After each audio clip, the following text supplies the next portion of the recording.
Of the Rings of Power and the Third Age, Part 2. So, Sauron is back in Mordor, and while the kingdoms of Arnor and Gondor have been prospering, he's been planning his revenge against the elves and men. There now he brooded in the dark until he had wrought for himself a new shape, and it was terrible, for his fair semblance had departed forever when he was cast into the abyss at the drowning of Numenor.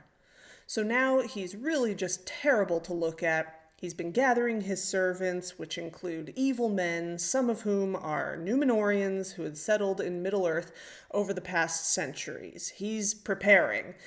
And he first takes over Minas Ithil and destroys the white tree there. But Isildur takes a seed from it and, with his wife and sons, escapes down the Anduin and sails out to get help from Elendil in the north. And Anarion holds Osgiliath against the enemy. And meanwhile, Elendil and Gil-galad hold a council together, and they decide to form what is called the Last Alliance. It is said that the host that was there assembled was fairer and more splendid in arms than any that has since been seen in Middle-earth, and none greater has been mustered since the host of the Valar went against Thangorodrim. Wow. So this isn't just any army. This is the army to end all armies that we're ever going to see ever again in Middle-earth. Like, think of the climax of The Lord of the Rings. That's nothing compared to this. So this vast host crosses the Misty Mountains, marches down the Anduin, and comes to the battle plain Dagorlad, which lies before the Black Gates of Mordor. All living things were divided in that day, and some of every kind, even of beasts and birds, were found in either host, save the elves only. They alone were undivided and followed Gil-galad. And even the dwarves of Moria of the kindred of Durin participate as well, and they fight, of course, on the side of the Alliance. The host of Gil-galad and Elendil had the victory, for the might of the elves was still great in those days, and the Numenorians were strong and tall and terrible in their wrath. Then the army marches into Mordor and surrounds Sauron, besieging him for 7 years. During that time, Anarion is killed. Sauron himself finally comes out to fight, and he kills both Gil-galad and Elendil, whose sword Narsil actually breaks under him. But Isildur takes the shard of the sword and cuts the one ring from Sauron's hand. This causes Sauron to abandon his body, and his spirit flies away and hides for many years.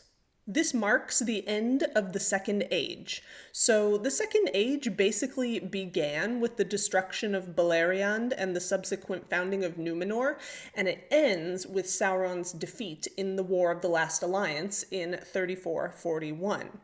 Now it's the beginning of the Third Age, which, as you know, is also the age in which The Hobbit and The Lord of the Rings takes place.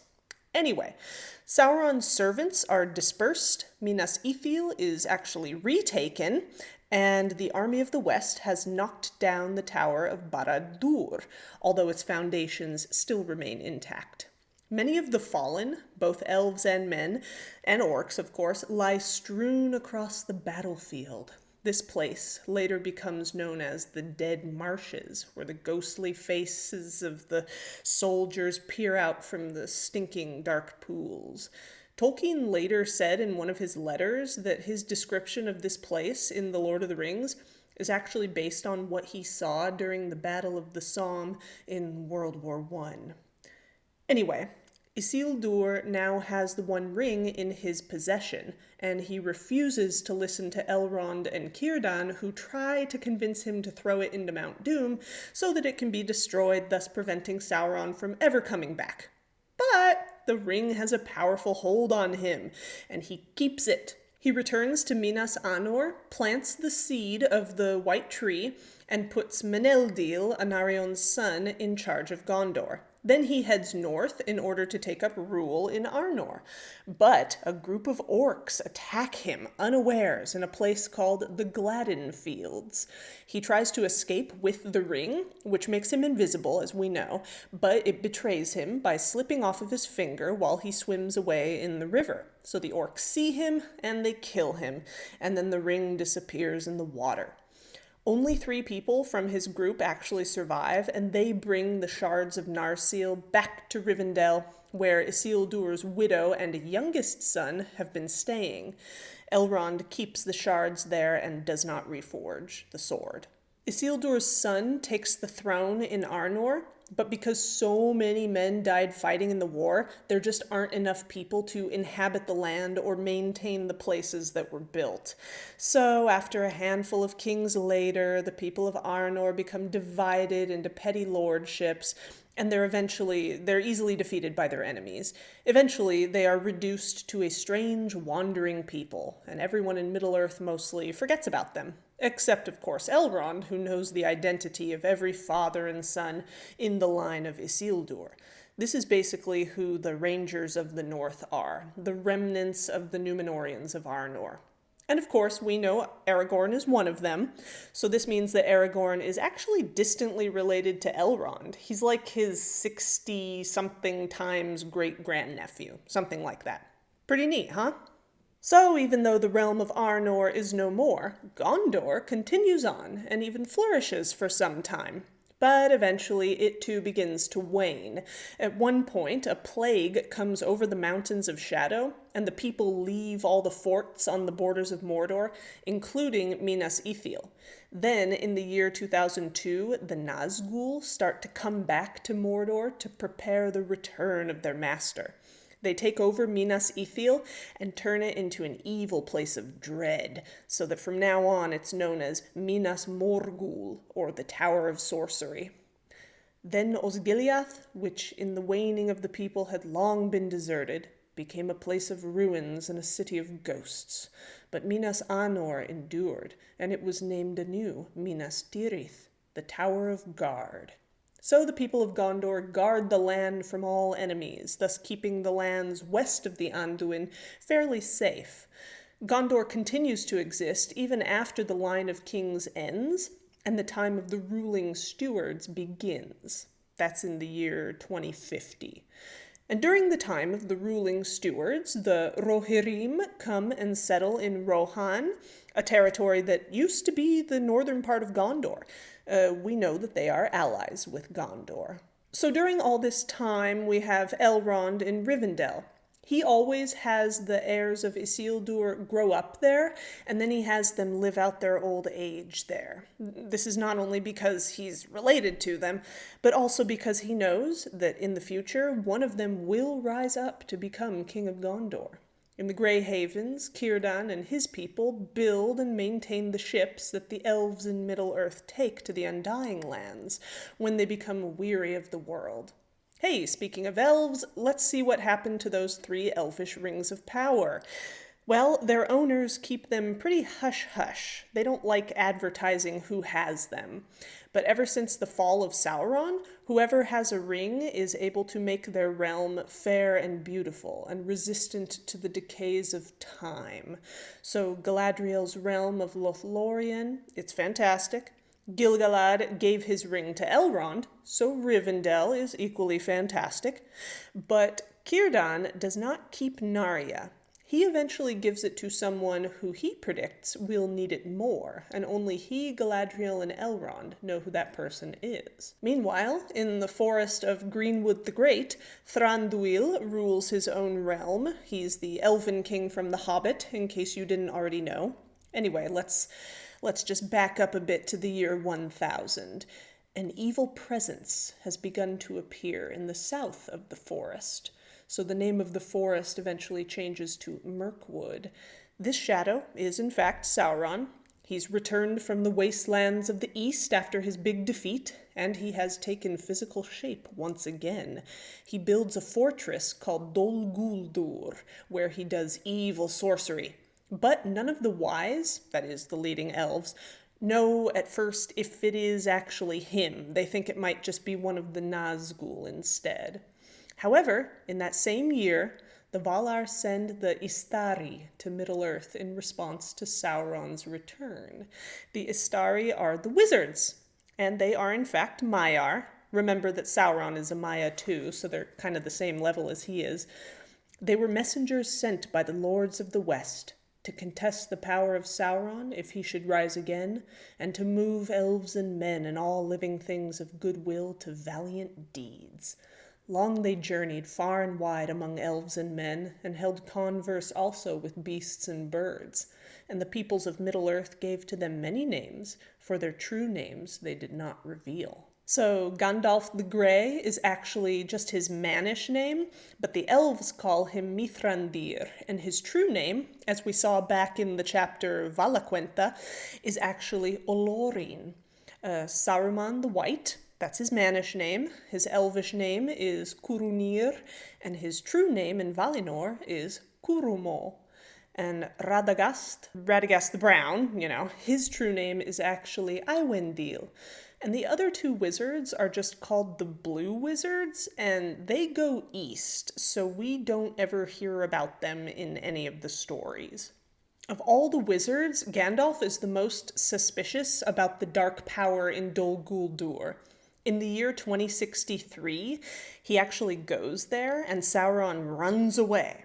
Now, this begins a time called the Watchful Peace, which lasts for about 400 years. But in 2460, Sauron returns to Dol Guldur, thus ending the Watchful Peace, and he starts gathering power again. And the White Council is formed around this time, and its members are Galadriel, Elrond, Círdan, other lords of the Eldar, Gandalf, and Saruman. Saruman is made the leader, although Galadriel would have preferred Gandalf. And just to give you an idea of where the One Ring is during all of this, in the year 2463, Sméagol gets his hands on it, which would mean that by the time the events of the Lord of the Rings happen, he would be well over 550 years old. So anyway, in 2850, Gandalf goes to Dol Guldur again, and this time manages to barely escape so that he can inform the council that it is indeed Sauron returned. And he states that Sauron is gathering all the remaining rings of power, and that he wants to find the One Ring as well as Isildur's heirs. Gandalf urges the council to act now, but Saruman says, "Nah, we can wait this out. That ring will never be found." So they don't do anything for the moment, although Elrond has misgivings, and he predicts to Gandalf that the ring will be found, and that a war will end the age, and either everything will be brought under a second darkness, or by some strange chance everything will work out. And Gandalf has a great response. He says, "Many are the strange chances of the world, and help oft shall come from the hands of the weak when the wise falter." Now, why would Saruman tell everyone to wait and do nothing about Sauron? Why, because he's already become a traitor, of course.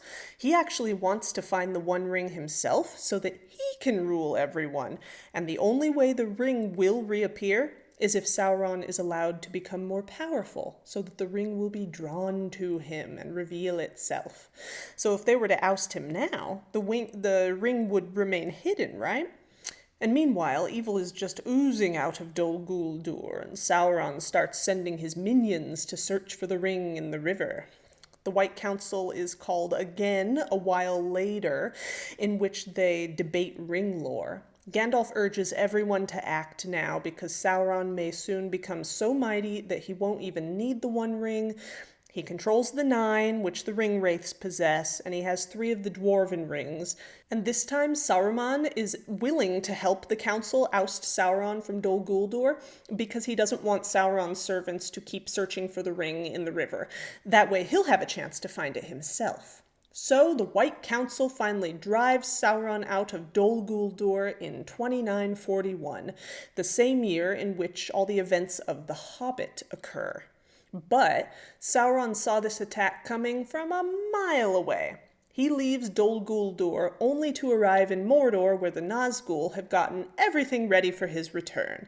He rebuilds Barad-dûr, redecorates the place, and of course sends out invites to all the nasty evil creatures of the world.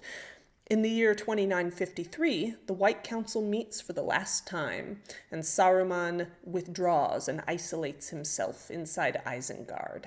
And meanwhile, Bilbo has the ring, and the only one of the wise who ever really paid any attention to the Perianath, aka the hobbits, is Gandalf.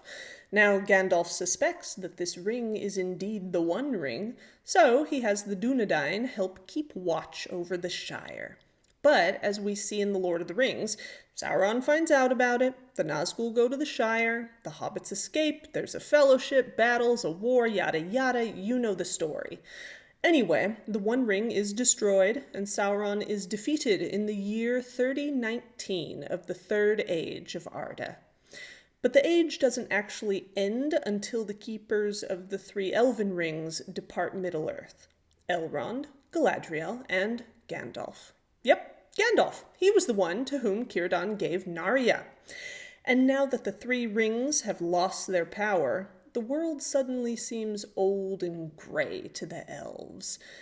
And latest of all, the keepers of the three rings rode to the sea, and Master Elrond took there the ship that Círdan had made ready. In the twilight of autumn, it sailed out of Mithlond, until the seas of the bent world fell away beneath it, and the winds of the round sky troubled it no more. And borne upon the high airs above the mists of the world, it passed into the ancient west, and an end was come for the Eldar of story and of song. Well, I hope you enjoyed this video series. Now that you've finished reading the Silmarillion, if you still want to read more about Tolkien's world, my suggestion for further reading would be The Unfinished Tales. It was published in 1980, and it comprises a series of incomplete stories that Tolkien never got around to finishing. They go into more detail about various events and characters from all three ages. It's quite fun. And now that you've gone through the whole trouble of reading the Silmarillion, you can now fully enjoy these memes.